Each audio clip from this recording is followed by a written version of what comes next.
Amén. Demos gloria al nombre del Señor Jesucristo. Gloria a Dios, aleluya. Dios me los bendiga a todos mis hermanos en esta mañana. Bienvenidos. Amén, amén. Amén. Amén. A este lugar donde nos reunimos para hacerle culto al Señor Jesucristo. El único Dios verdadero, dice las Escrituras, ¿cierto? Amén. Porque eso dice la palabra. Quizás a muchos les ofende que esto se diga, pero pues no lo decimos nosotros. La Biblia dice que estamos en el verdadero, ¿cierto? Amén. En su Hijo Jesucristo. Este es el verdadero Dios Amén. y la vida eterna. Entonces, si Él es el verdadero Dios, quiere decir que hay muchos ¿qué? Muchos falsos, ¿cierto? Para ser dulce. Entonces, pero Él es el verdadero. Y estamos en el verdadero. Gracias a Dios por eso. Recordándoles que mañana tenemos ¿qué? De 5 a 7 de la mañana vamos a estar orando por esta congregación, por este barrio, Autódromo, Belgrano. También les informo que ya compramos el parlante. Amén, gloria a Sí. Dios. Gracias a Dios, ya llega esta semana, martes, miércoles. Ya tenemos el parlante, estamos pendientes con el micrófono. Por ahí pregunté uno. ¿Inalámbrico? No, de cable. También podemos conseguir un inalámbrico. Bueno, igual se necesitan varios, pero pues por ahora, con uno que tengamos para el culto, que vamos a empezar los viernes afuera, ¿sí? Vamos a empezar unos trabajos evangelísticos en estos barrios y a donde el Señor nos lleve, ¿cierto? Amén. Pero pues también lo vamos a usar aquí. Bueno, vi uno en 18,000, 20,000 pesos. Ahí estamos pendientes también para comprarlo. Pero el propósito es empezar, Dios quiera, esta misma semana a predicar la palabra también afuera con este equipo de evangelismo, ¿cierto? Podamos anunciar el reino de los cielos, de eso se trata. Entonces, bueno, les quería anunciar esto. Ya esta semanita ustedes van a ver también el parlante acá. Amén, amén. Seguimos orando a Dios que nos vaya proveyendo todo lo que necesitamos. Esta obra es de Dios, ¿sí? Y el Señor es el que nos provee. Amén. Amén, amén. Bueno, entonces vamos a la palabra. Amén. En el nombre del Señor Jesucristo. Gracias a Dios, hermanos, por cada uno de ustedes que están aquí.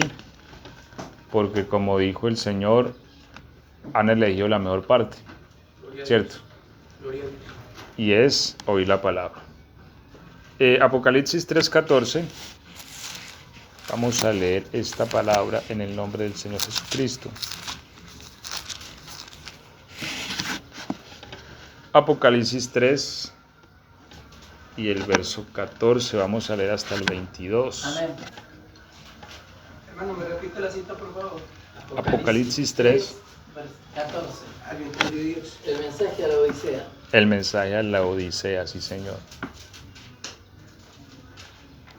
Apocalipsis 3. 3:14. Vamos a leer todos juntos la palabra en el nombre del Señor Jesucristo. Amén. Y escribe al ángel de la iglesia en la Odisea. He aquí el Amén, el testigo fiel y verdadero, el principio de la creación de Dios dice esto.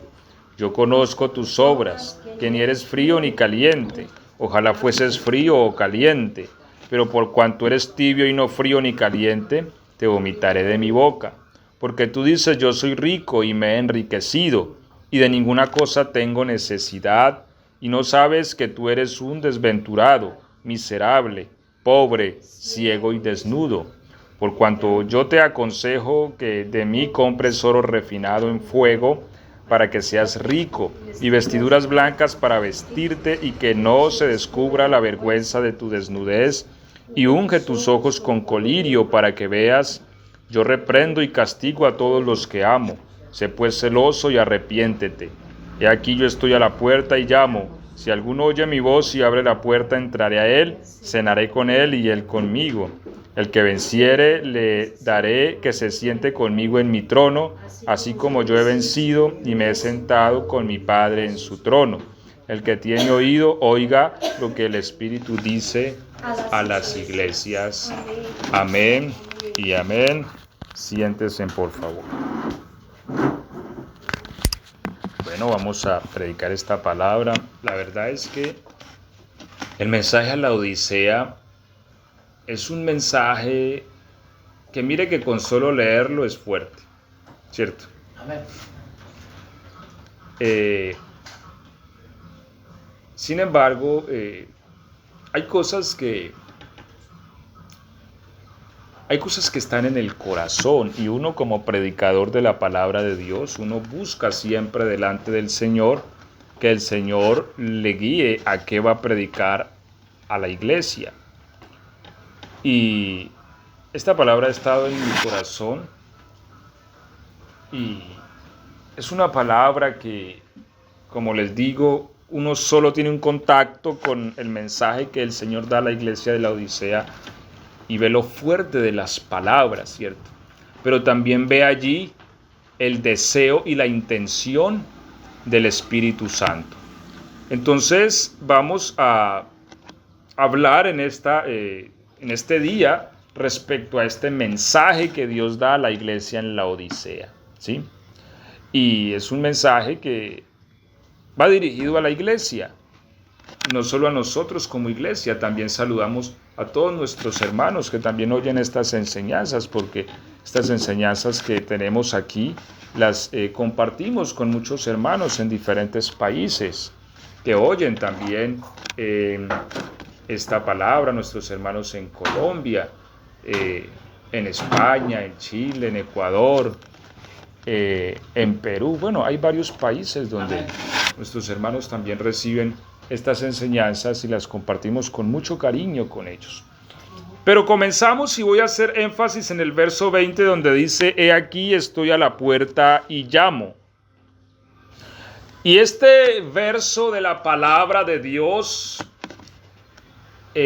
nos gusta utilizarlo mucho cuando le predicamos al perdido, ¿cierto? Cuando predicamos en la calle y le decimos: mira amigo, la Biblia dice: he aquí estoy a la puerta y llamo. Si alguno oye y abre, yo entraré. Pero el contexto teológico sobre el cual este texto se escribió es a la iglesia. ¿Sí? Es decir, que esta no es una palabra que el Señor haya dirigido al mundo o a las personas del mundo, aunque en su momento pueda llegar a utilizarse, ¿cierto?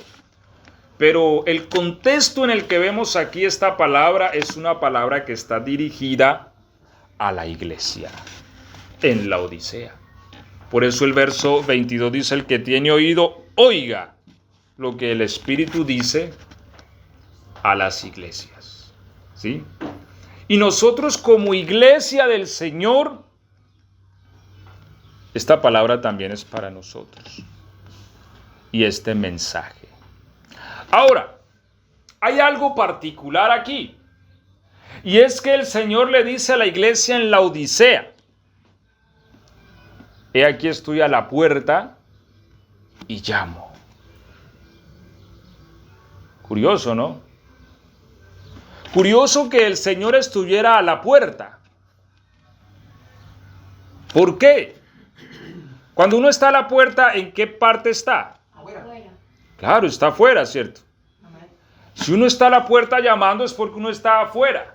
Amén. Cuando se supone que la iglesia es del Señor, ¿cierto? Y el propósito de la iglesia es ser morada de Dios en el Espíritu. Amén. No hay otro propósito, sí. O sea, el propósito de la iglesia principal es que sea la casa de Dios. Ya, es eso. Dios está edificando un cuerpo espiritual donde Él va a vivir. Es algo misterioso, por eso Pablo dice: grande es este misterio. Porque Dios construye una expresión de sí mismo. Sabemos que Dios es multiforme en su expresión e infinito. Pero para poder conocer esa multiforme expresión de Dios, Él está construyendo un cuerpo. Es decir, la forma en que el universo conocerá a Dios será a través de su cuerpo. Amén. Y todos requerimos de un cuerpo para ser expresados, Amén. ¿cierto? Es más, según dice la psicología, la expresión nuestra, el 30% de ella se hace con palabras. Quiere decir que nosotros hablamos un 70% con el cuerpo, con las expresiones, con los movimientos. Con nuestro cuerpo mismo hablamos más que con la boca, ¿sí? Porque el cuerpo se expresa. Bien, Dios está construyendo su cuerpo para vivir en él. Pero estaba fuera de su cuerpo. Entonces, si está afuera, ¿qué propósito y qué razón de ser tiene la iglesia? Si no lo está cumpliendo. Ahora, Juan 15:16. ¿Qué dice la palabra?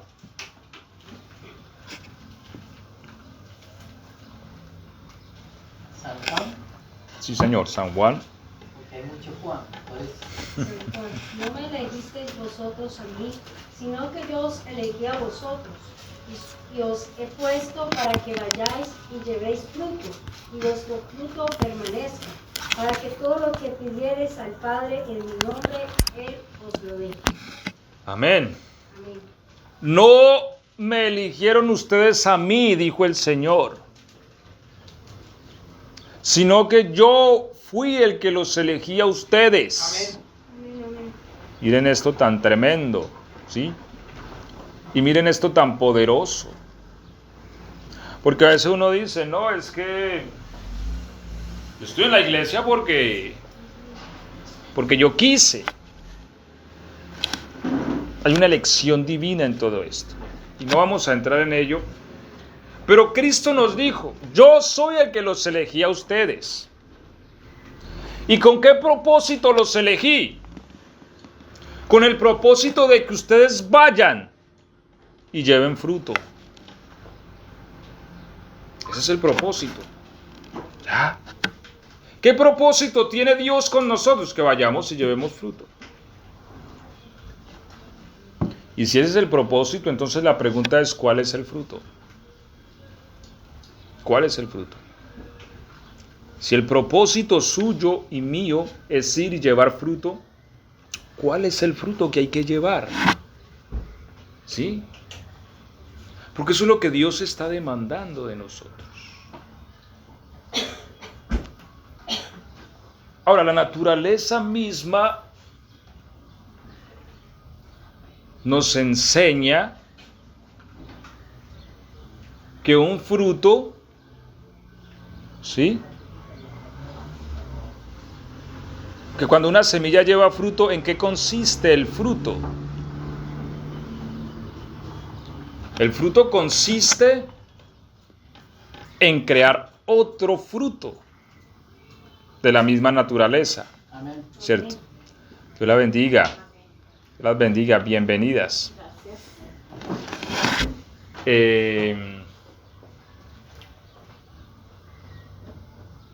Ese es el fruto que quiere el Señor que nosotros llevemos. Es decir, yo tengo un grano de maíz, lo siembro, y el fruto son mucho más granos de maíz.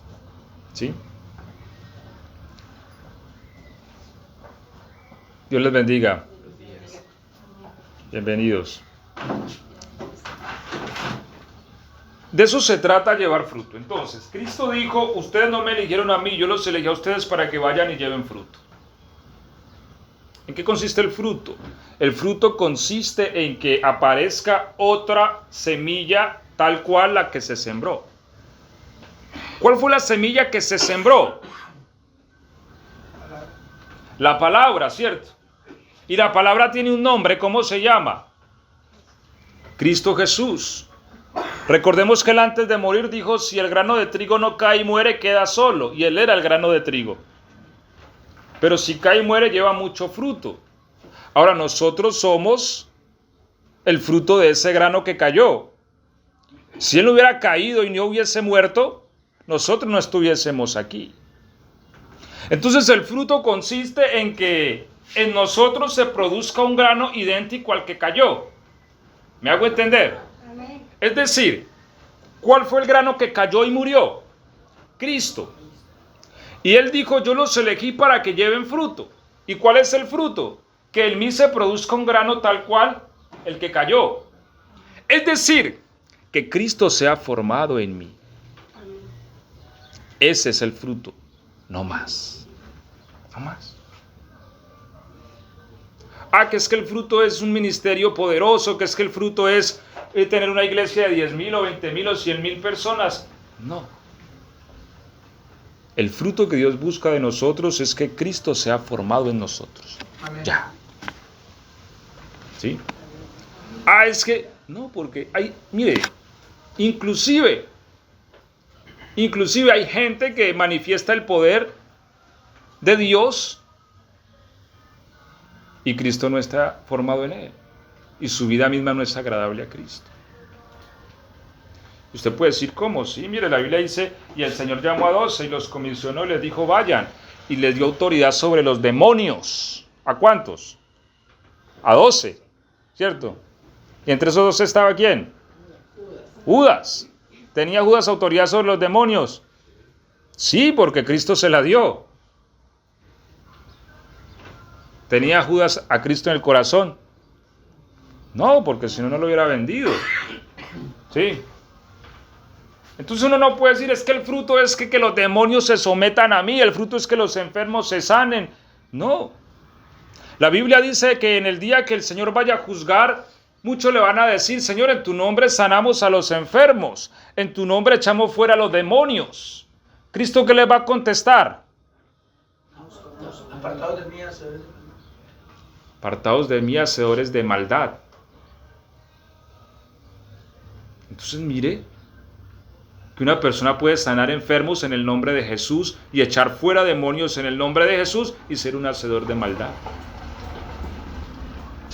Entonces el fruto que Dios busca de nosotros no consiste en que nosotros hagamos esto, aquello o lo otro.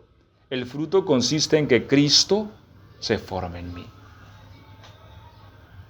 Ahora, vamos a donde leímos, Apocalipsis 3, del 14 al 22. Ahí tomamos la palabra que estamos predicando. ¿Sí? Apocalipsis 3, del 14 al 22. Estamos haciendo énfasis también en el verso 20, pero ya vamos a tomar otros versos de este mismo trozo de las Escrituras. He aquí estoy a la puerta y llamo. Verso 20.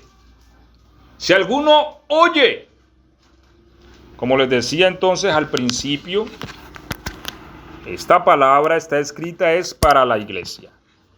Si nosotros en esta mañana, en este día, nos consideramos iglesia de Dios, esta palabra es para nosotros. He aquí estoy a la puerta y llamo. Entonces, la iglesia tenía a Cristo, a su Cristo, afuera. Afuera en el andén, en la vereda. ¿Sí? Estaba llamando. Si alguno oye. Porque estaban tan ocupados que ni siquiera oían al Cristo que tenían afuera. Y la iglesia no tiene propósito ni razón de ser si tiene a su Cristo afuera. ¿Para qué? ¿Para qué una iglesia? Si el propósito de Dios con la iglesia es que sea su cuerpo, como ya hemos dicho, vivir en ella, para a través de ella expresar su gloria y su poder al universo entero.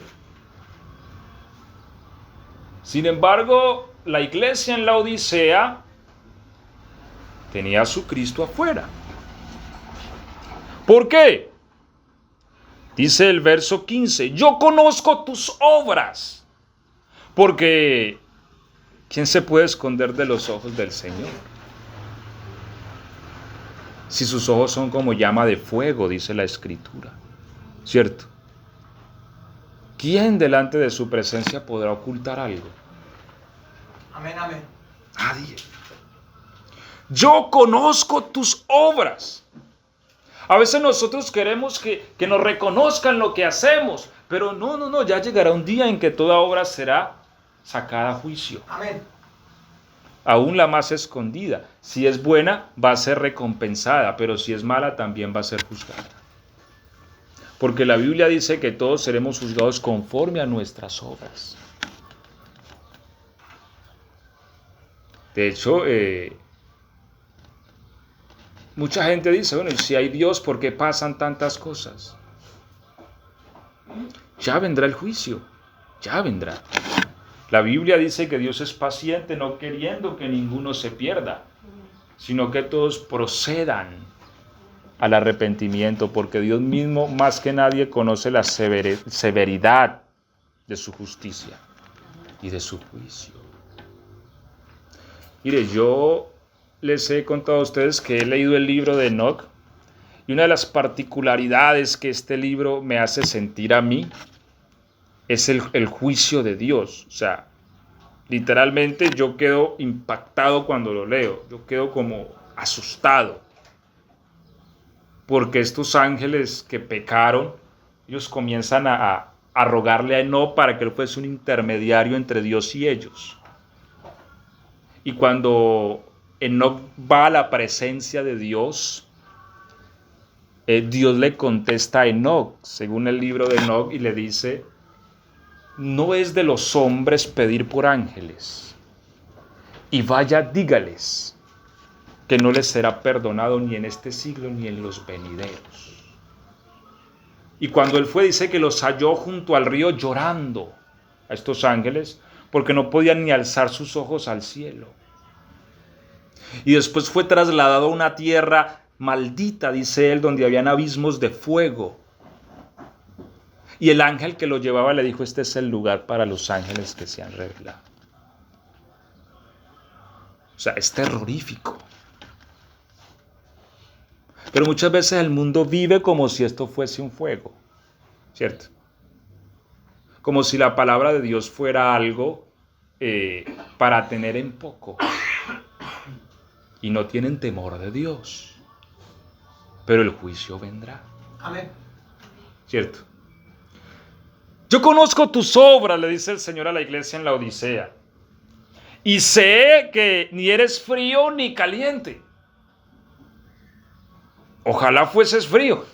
O sea, mira hasta dónde llega el punto que el Señor dice: hombre, ojalá fueses frío. O caliente, claro está. Mejor caliente.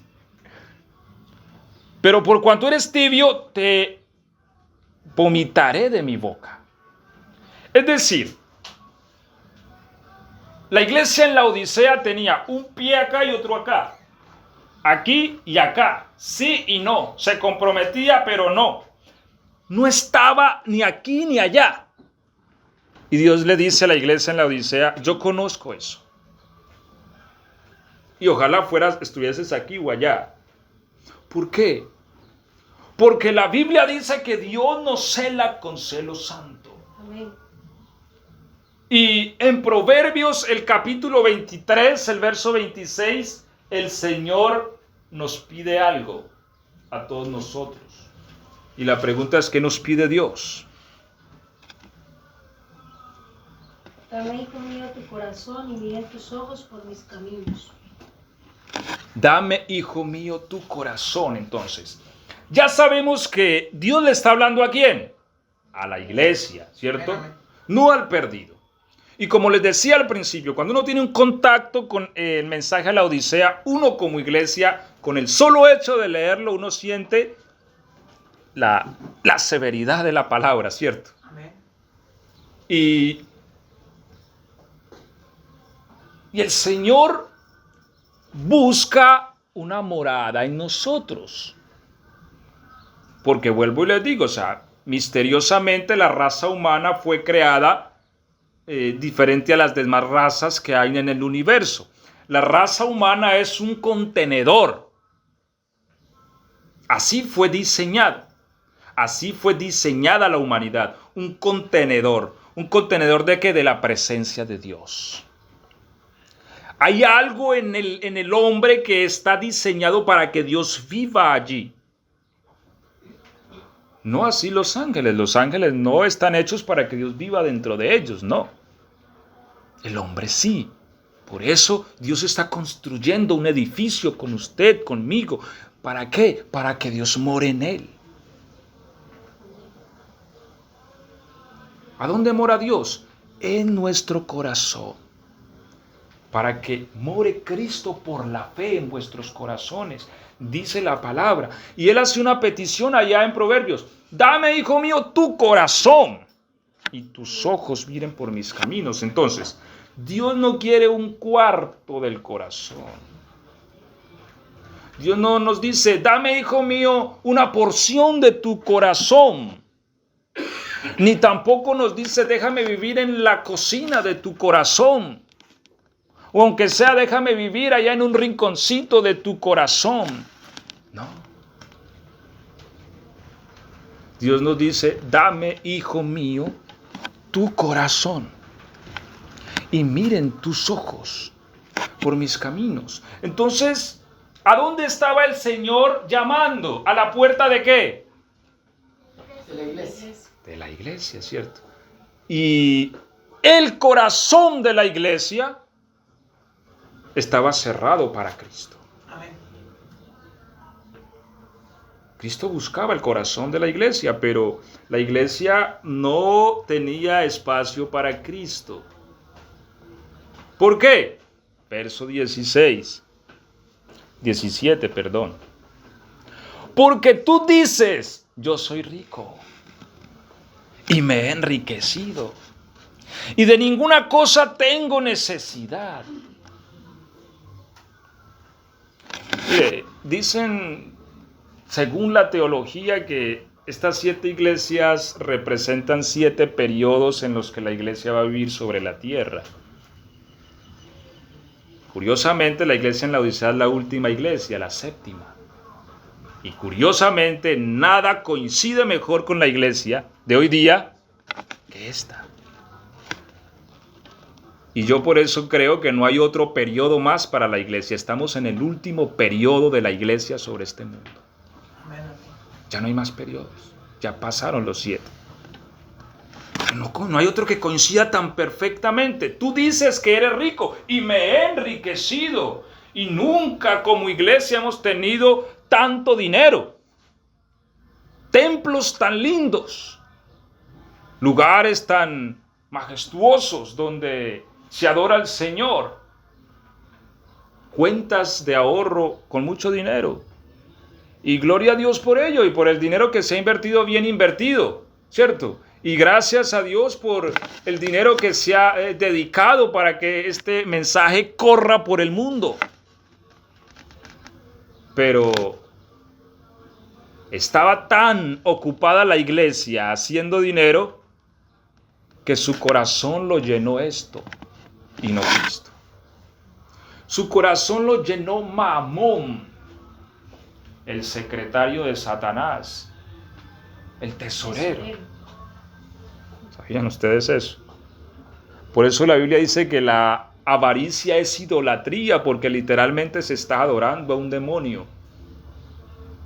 El que le administra las finanzas al mismísimo Satanás. La iglesia se ocupó tanto en su riqueza, en su dinero, que dejó a Cristo afuera de su corazón.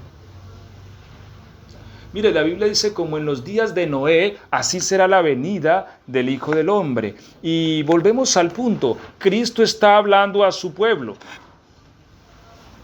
Y uno dice, como en los días de Noé, ¿cómo? Había mucha maldad. Y para sorpresa nuestra, Cristo no menciona nada de estas cosas, ¿cierto? Cristo dice, estaban comprando, estaban vendiendo, ¿cierto? Estaban bebiendo, estaban comiendo, estaban casando, están dándose en casamiento. Es decir, tenían su mente embotada en las cosas de esta vida y no hubo lugar para pensar y reflexionar en Dios y en lo que Él estaba pidiendo. Hasta que vino el diluvio y se los llevó a todos. Mire, Dios habla 1, 2, 3 y muchas veces. Pero el ser humano muchas veces endurece su corazón como el diamante. Y aquí entonces la iglesia está en un problema porque dice que era rico. Sin embargo, el Señor dice, y no sabes que eres un desventurado, miserable, pobre, ciego y desnudo. Por tanto, yo te aconsejo que de mí compres oro refinado en fuego para que seas rico, y vestiduras blancas para vestirse, y que no se descubra la vergüenza de tu desnudez, y unge tus ojos con colirio para que veas. Yo reprendo y castigo a todos los que amo. Sé pues celoso y arrepiéntete. Volvemos al punto. La riqueza del ser humano tiene un nombre y se llama Cristo Jesús. Amén. No más. Mire, la iglesia dijo, yo soy rico y me he enriquecido y de ninguna cosa tengo necesidad. Pero Cristo le dice, le digo la verdad, ustedes son pobres, desventurados, miserables, ciegos, desnudos. Y alguien pudo haberse parado y decir, pero ¿cómo nos trata así, Señor? Sí, porque la presencia que les enriquece está fuera de ustedes y no está dentro. Porque Cristo dijo, ¿de qué le sirve al hombre que gane el mundo entero y pierda su alma? ¿De qué sirve? O sea, es una necedad. Y a este punto cayó la iglesia. Al punto de llenar su corazón con los deseos de este mundo y lo que este mundo puede ofrecer. Y Cristo afuera. Cristo llamando al corazón. Porque como yo les he dicho, el ser humano no puede hacer nada,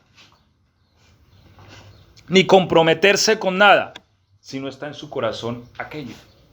¿Sí? Si uno no tiene algo acá adentro en el corazón, uno no se compromete. Si Cristo no está en el corazón, Cristo no es un compromiso para mí ni una prioridad.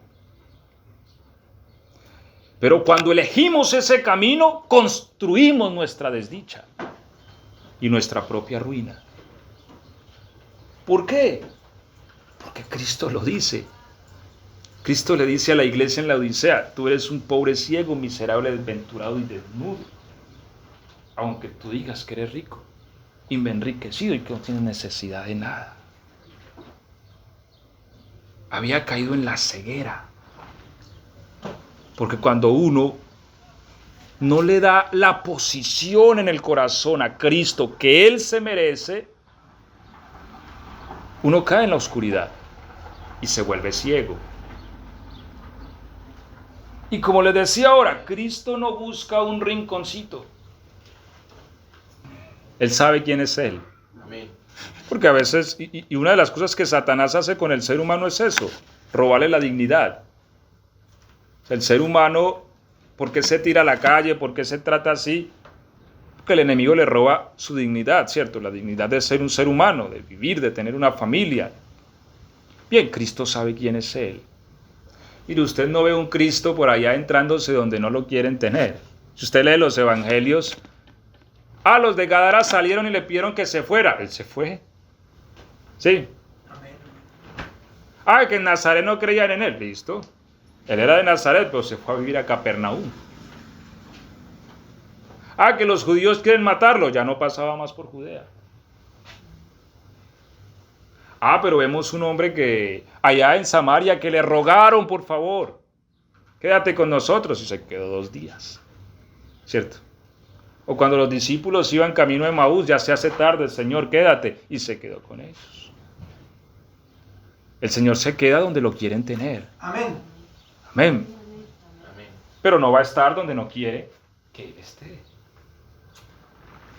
Por eso Él dice a la iglesia, aquí estoy a la puerta y llamo.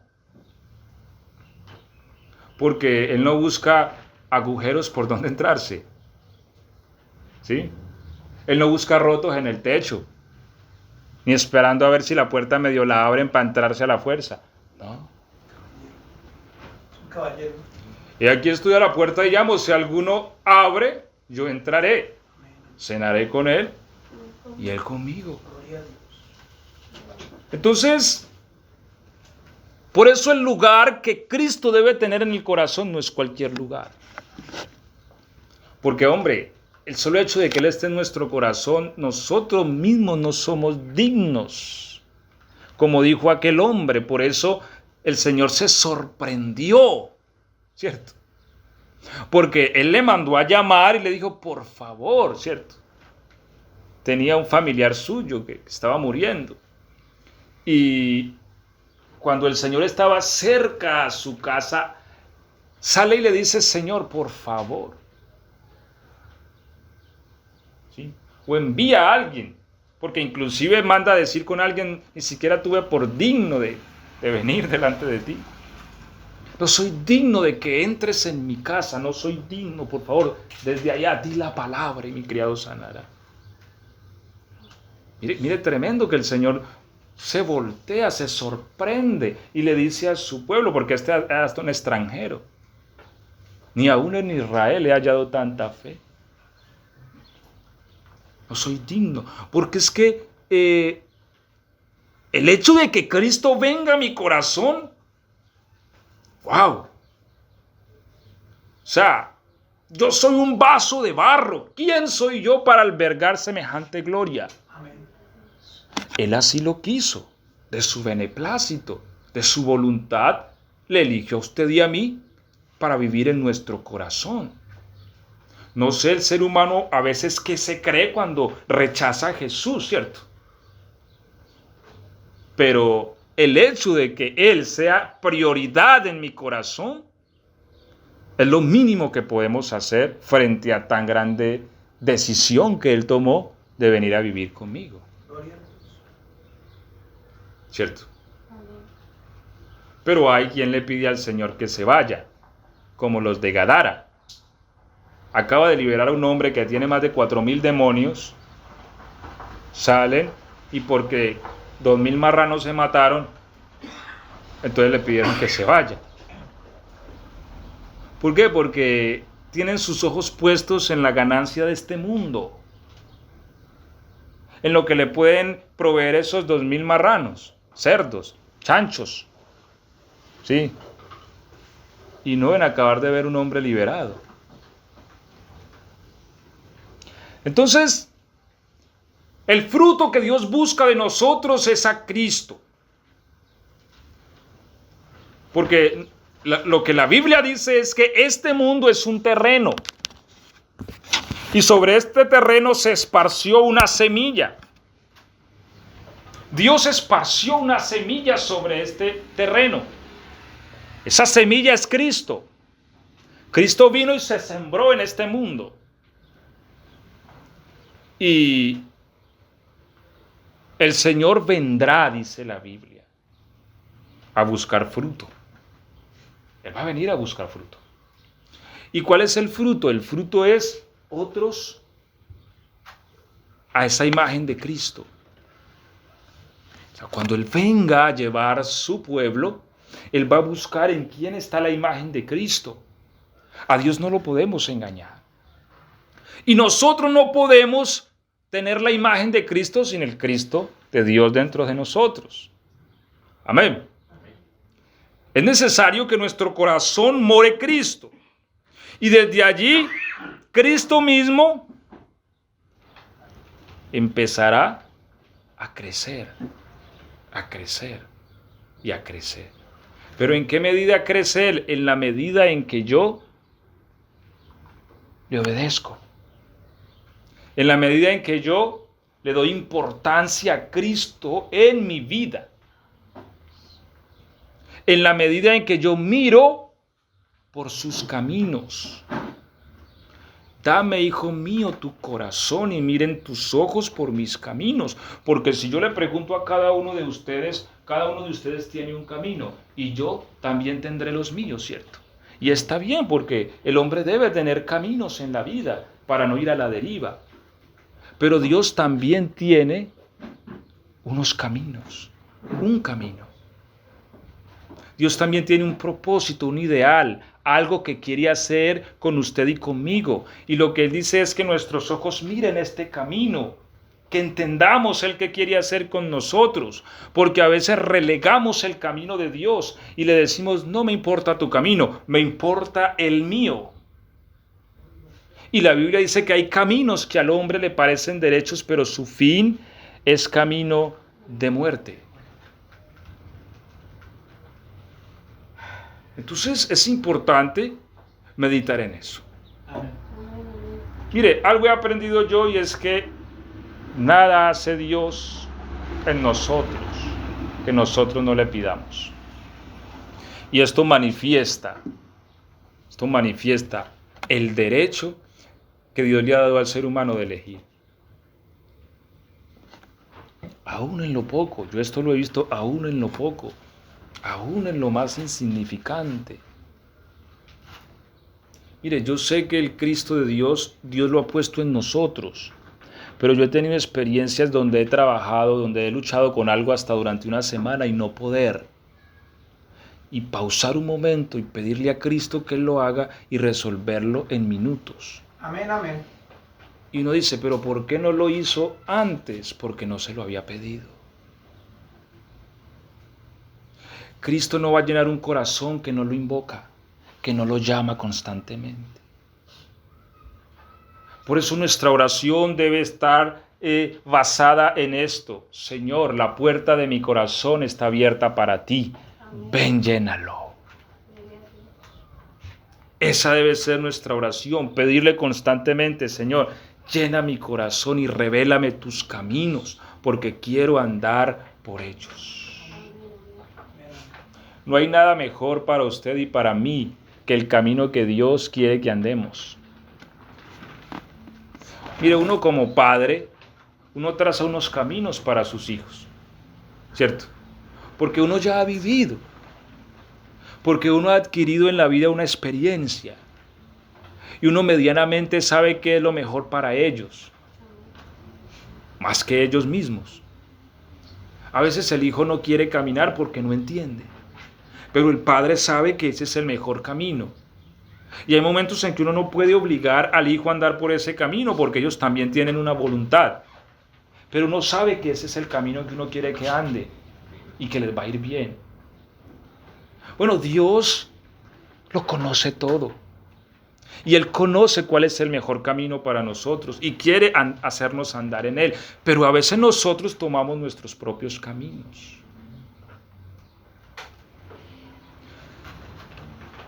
Y la iglesia en la Odisea sufrió este desvío. Empezó a construir riqueza, empezó a construir en este mundo, empezó a sentirse cómoda en el mundo. Tú dices que eres rico y me he enriquecido. Segunda de Pedro 3:10 y el 11.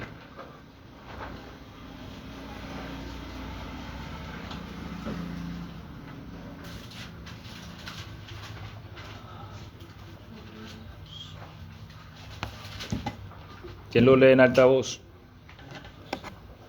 Pero el día del Señor vendrá como ladrón en la noche, en el cual los cielos pasarán con grande estruendo, y los elementos ardiendo serán deshechos, y la tierra y las obras que en ella hay serán quemadas. Amén.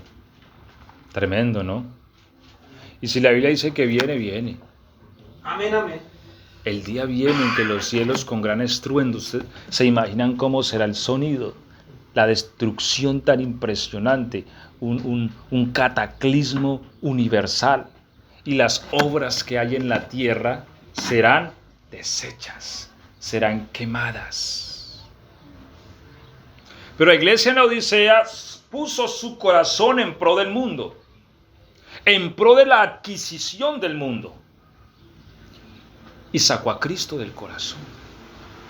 Y Cristo estaba afuera llamando. Pero el corazón de la iglesia estaba en el mundo. Y Pedro nos dice, hombre, todo lo que hay en el mundo va a ser destruido. Aquí nada va a quedar con vida, nada va a quedar bueno. Pero Dios ha prometido guardar en el día malo a aquel que en su corazón le ha dado ese lugar especial. Dios ya juzgó el mundo.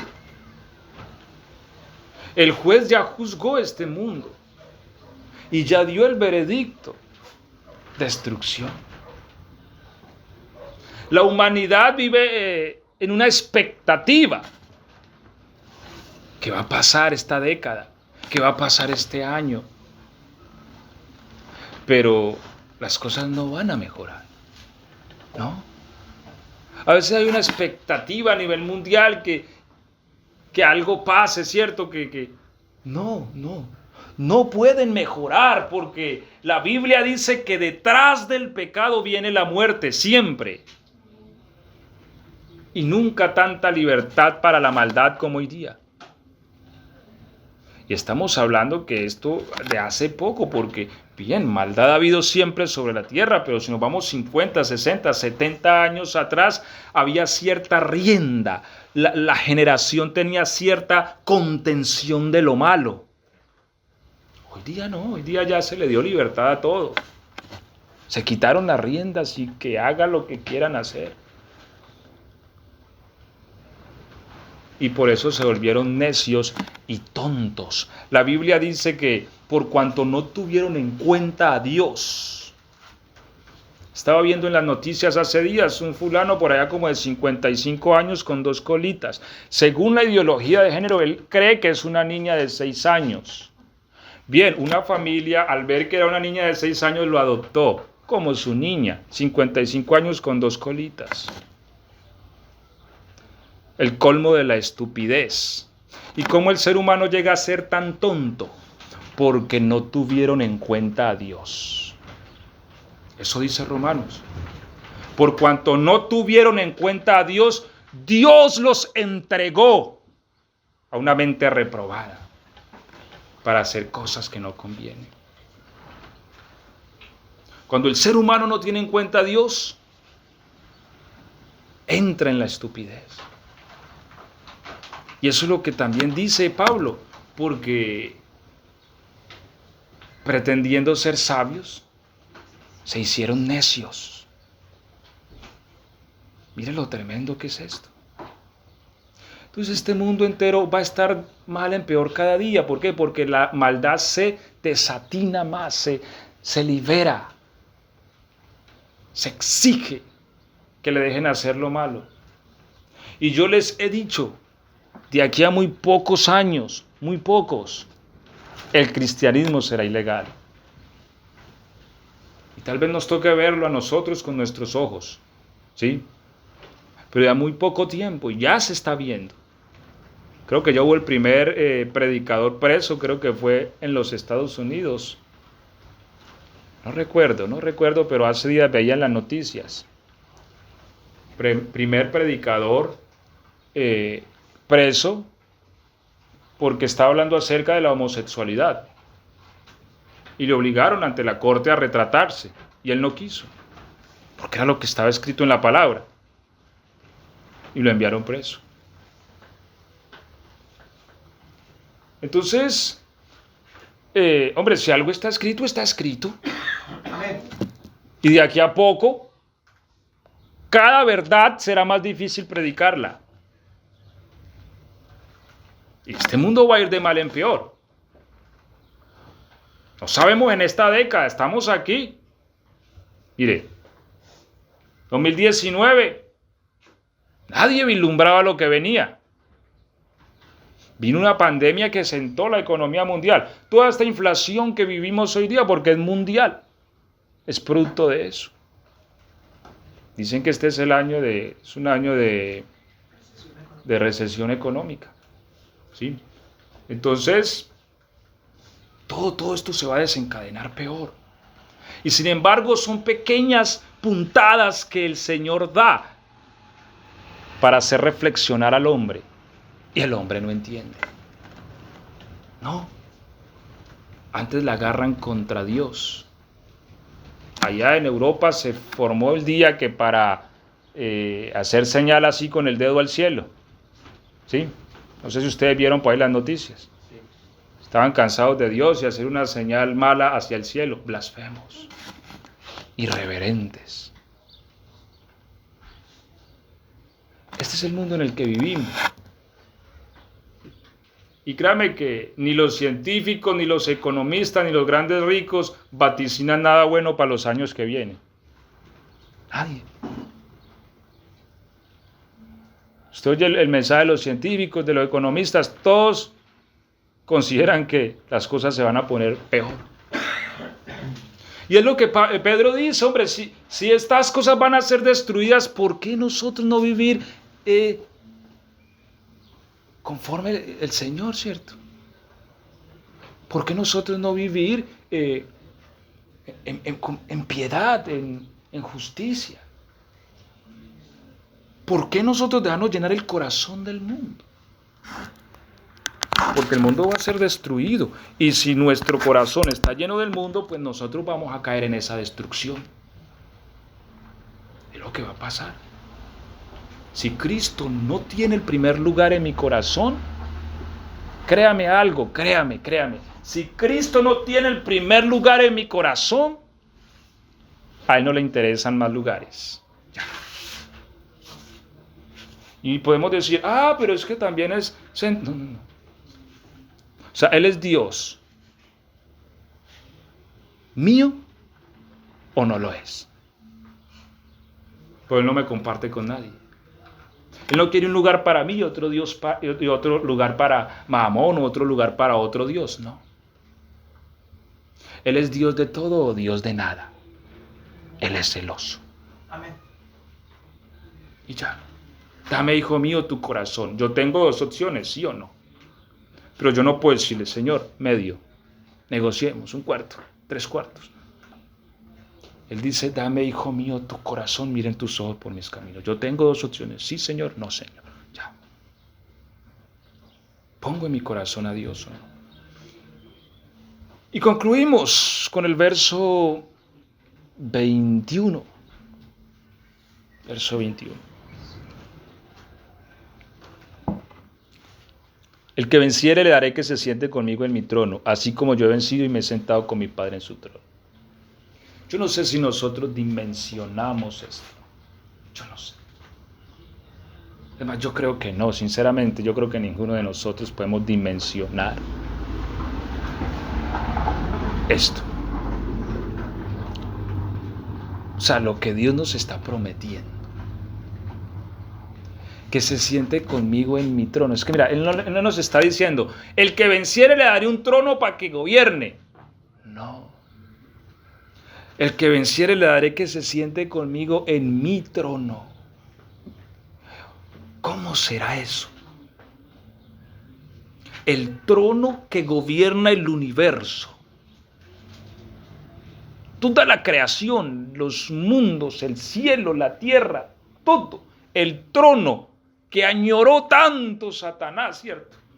Y es más, Satanás no llegó tan lejos, porque él ni siquiera añoró sentarse en el trono de Dios. No, él dijo de que pondré mi trono, ¿sí? O sea, él queda poner otro tronito ahí, otro, al lado del trono del Señor. Vamos a hacer una sociedad aquí con Dios.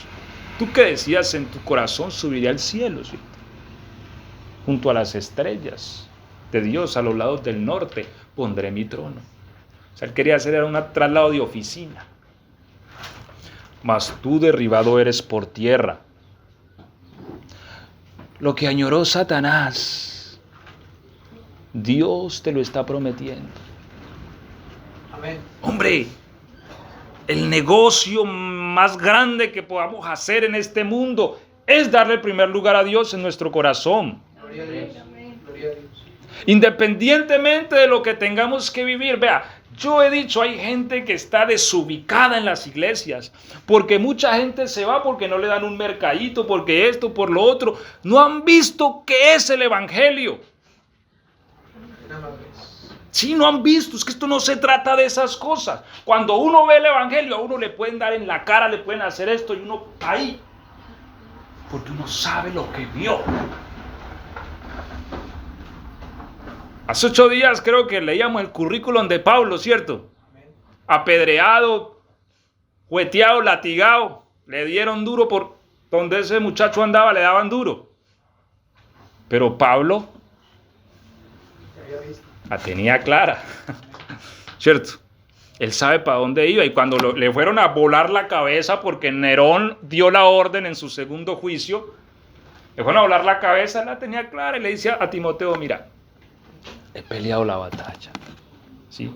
He terminado la carrera, he guardado la fe, por lo cual sé que Dios, que es juez justo, también me tiene reservada la corona de la vida. O sea, yo sé que yo aquí voy es para reino, para gobierno, para la pesada. ¿Sí? Ese es el punto. Pablo tenía eso claro. Cuando un cristiano sabe qué es el evangelio, él sabe que esto no depende de que esto, aquello, lo otro. Esto depende de que Dios me hizo una promesa y que Dios no miente y que yo le doy mi corazón y voy con toda. Y que en esta vida viva lo que tenga que vivir, todos vamos para el hueco. Según las estadísticas, 10 de cada 10 se mueren. Eso sí olvides, ¿cierto? Aquí todos nos vamos a morir y seguramente de aquí a 100 años ninguno de los que vemos aquí van a estar. Amén, amén. Es lo más probable. Pero el que hace la voluntad de Dios, ¿qué? Permanece para siempre. Y el que cree en mí, aunque esté muerto, vivirá. Y yo los guiaré más allá de la muerte, porque se oirá la trompeta, dice el Señor, cuando los muertos en Cristo resucitarán primero. Y luego nosotros, dice la Biblia, los que hayamos quedado con vida, seremos transformados en un abrir y cerrar de ojos, para recibir al Señor en el aire y estar siempre con el Señor. Y también dice la palabra que nuestra ciudadanía está en los cielos, de donde también esperamos a nuestro gran Dios y Salvador Jesucristo, el cual transformará el cuerpo de la humillación nuestra en uno semejante al de la gloria suya. Y también dice las Escrituras que nuestra vida está escondida con Cristo en Dios. Y cuando Cristo, que es nuestra vida, sea manifestado, nosotros seremos manifestados con Él en gloria. Eso es lo que Dios ha prometido. ¿A quién? A los que abren la puerta de su corazón, a los que le dan a Él su corazón, el primer lugar en su corazón. Es una promesa inefable. Esta promesa no nos la puede hacer nadie. Ni el hombre más adinerado de este mundo nos puede prometer esto. Es más, las riquezas y la gloria de las naciones son nada. La Biblia dice que si ponemos y pesamos las naciones y su gloria delante de Él, son menos que nada. Nada. Las naciones son nada para Dios. Aunque en este mundo nos pueden eclipsar y vemos grandes limusinas blindadas y allí andan los presidentes con una caravana que los custodia y un ejército que hace anillos de seguridad a cualquier país donde llegan, y uno dice, wow, pero la Biblia dice que esto delante de la gloria del Señor es menos que nada. Menos. Pero Dios honra a aquellos que le aman con gloria eterna.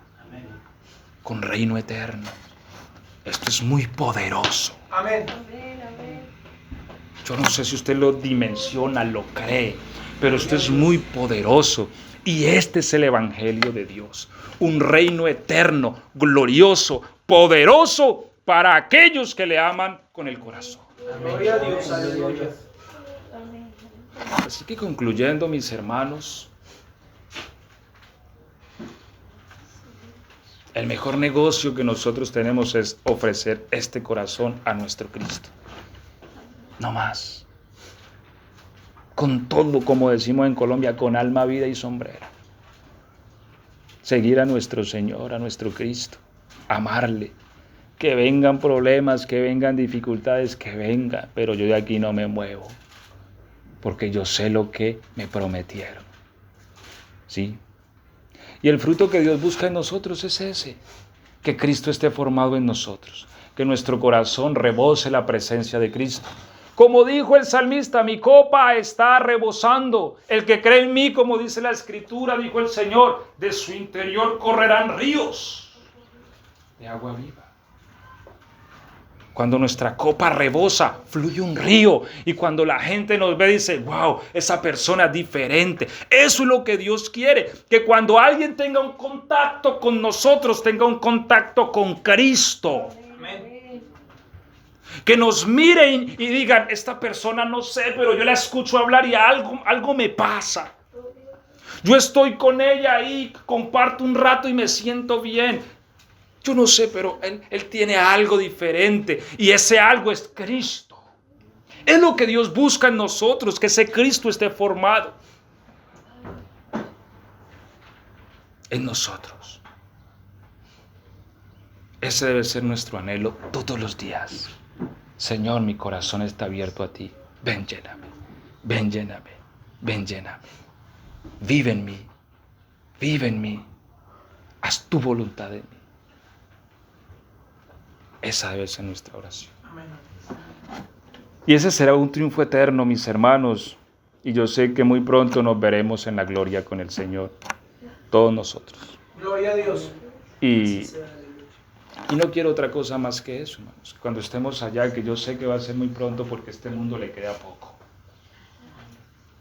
Pueda yo verlos a ustedes. Y podamos juntos ver al Señor. Amén. En gloria. Vamos a orar, vamos a estar de pie, por favor. Y vamos a darle gracias a Dios por su palabra. Soberano Señor, Rey del universo. A tu nombre, mi Dios, a tu nombre, a tu nombre. No a nosotros, oh Dios, sino a tu nombre sea la gloria. Yo te doy gracias por tu presencia, porque yo siento tu presencia esta mañana, este día, Señor. Porque sé que tu palabra tiene autoridad. Y sé que tu palabra, Señor, está tocando el corazón, la conciencia y el espíritu nuestro en esta mañana. Gracias, Dios mío. Tuyo es el poder, mi Dios, la gloria. Señor, alabo tu nombre, mi Dios. Te doy gracias con el corazón porque nos has elegido, Señor, sin merecerlo, solo por tu voluntad. Nos elegiste para vivir en este corazón, Señor. Purifícalo, mi Dios. Permite que sea un lugar cómodo a ti, agradable. Límpianos, Señor. Disipa, Señor, las tinieblas y la oscuridad que haya en él, mi Dios. Que tu luz lo llene. Pedimos, Padre, en el nombre de Jesús. Toca este corazón nuestro. Toda dureza, Señor, quítala, mi Dios. Toda dureza, Señor, danos un corazón sensible, un corazón entendido, un corazón que te conozca, mi Dios. En el nombre de Jesús, Señor. En el nombre de Jesús, Señor. Te lo pedimos, Dios Todopoderoso.